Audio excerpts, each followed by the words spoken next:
There's always been something between the Caps and the Flyers. There's been a tremendous rivalry. They're passionate. They are very much supportive of their teams. They don't like us very much because you have that rivalry, that old Patrick Division feel. Anytime these teams get together, it's pretty clear they don't like each other. The Philly fans are demanding, they're tough, and when they come into someone else's building, they can be pretty obnoxious. Washington fans are passionate, they're passionate and they're here and they fill this arena and they make it loud and fun. Back in the early years of the Washington Capitals franchise, the two teams had plenty of time to build contempt for one another, battling it out in the Patrick Division. Well, the Capitals had been pretty much the second-hand stepchildren of the Philadelphia Flyers all those years. They got beaten up by the bad big boys from Philly, the Broad Street Bullies. So it was so great to have a chance to win, but you had to go to overtime.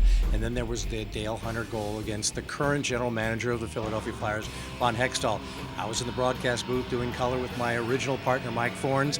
And what people don't remember is what a great pass Larry Murphy made, picking the puck up along the far boards and almost blindly throwing it up towards the middle to spring Dale Hunter. And once Dale Hunter got in, you knew something good was going to happen. He put that little deke in, scored, and you saw Ron Hextall get up and smash his goaltender stick over the crossbar, and the entire place went crazy. In those days, it was all Philadelphia. The Washington Capitals were still in their infancy as far as their development as a brand and development as a hockey club.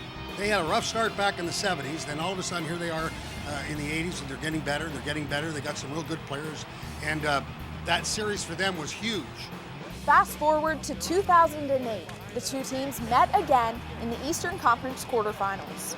Ovechkin's a one-timer on the way, one rebound, Tim score! Where Washington was at that time, they had just gotten back to the postseason, and it was a very bad beginning of the year, and Bruce Boudreau came up from Hershey, and the team turned around. And to be able to be at the end of the season where they actually made the playoffs, and the atmosphere here, they made it on the last day of the regular season, and the town was going crazy. The Capitals were back, and okay, the Flyers are on the other side, and you knew it was going to be a tough series, and it gets all the way to a Game 7, and it really had the look of, okay, Washington's got a real chance to go here. What an emotional series that was, back and forth, and the Flyers had blown a lead, and everyone wondered, how it would end. What I remember the most was the overtime game-winning goal, and for a broadcaster's standpoint, you hope to get a good, clean goal call at the end. Joffrey Lupul scored the game-winning goal. I wouldn't say we had a clean goal call. There was a little question as to who got it in front because it was kind of a deflection in front of the net. And then he was mobbed by his teammates in the corner. So most of the play-by-play guys, I think, were guessing on who got the goal. And fortunately, I guessed right. He told me afterward that he broke his stick on the play just before scoring the goal, but it didn't shatter. But he knew it was broken, but he held on to it, he scored, and then he threw the stick in the air because everyone was celebrating. So no one knew really that he broke his stick on that play. And that was their first playoff series. For Backstrom and for Ovechkin, they're the only two guys left from that series. Everybody else has changed. So certainly for them, they have that memory. Not many others do right now in this locker room, but that doesn't mean that the hatred isn't there.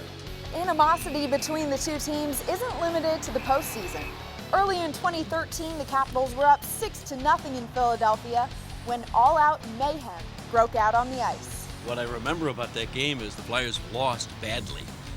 Washington had a real good game against the Flyers, and the brawl at the end of the game was maybe what we'd have come to expect in Philadelphia. The complexion of this Stanley Cup playoff series is entirely different from that of years past. The Capitals enter this thing as the heavy favorites, while the Flyers mustered a mid-season turnaround to squeak into the last wild card spot on the final day of the regular season. If you look at these two teams and what was expected this year, Washington the best team in the regular season, and this was, in a lot of people's mind, going to be kind of a rebuilding year for the Flyers, and it obviously hasn't turned out that way. I don't think they really expected to be here at mid-season, but they had a great second-half run, and so somebody's got to play the Cinderella role, and maybe the Flyers are doing that. Now that you have a chance to get reacquainted, it's not so much about the names on the back, it's the logos on the front. Built to win. There's no two ways about it. And that's what makes this series so much better, where the Caps are the team to beat, and the Flyers, how time has changed, are the Cinderellas coming in to try to upset them. There's pushing and shoving, and the gloves come down.